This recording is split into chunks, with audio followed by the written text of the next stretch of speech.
រាល់ថ្ងៃខ្វះតែអ្នកទិញម៉ែអីលើបងកើតបានច្រើនមុខទុំនឹង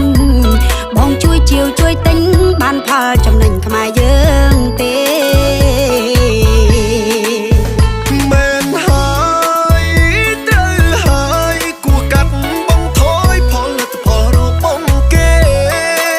មួយឆ្នាំគេកើតលុយមិនតិចទេពេលនេះយើងគួរតែគាំទ្រផលិតផលខ្មែរវិញ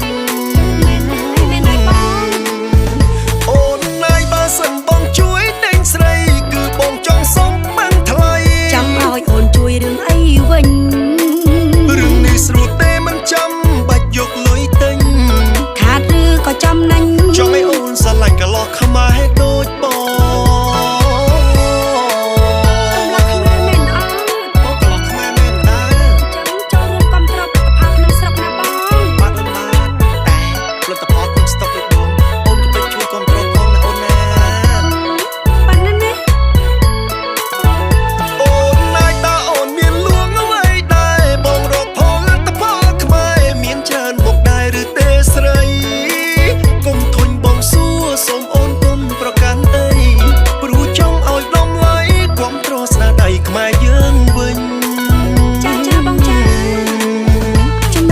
សួរផលិតផលខ្មែរមានច្រើនណាស់សម្បូរហោហើយមិនខ្វះរាល់ថ្ងៃខ្វះតែអ្នកទិញ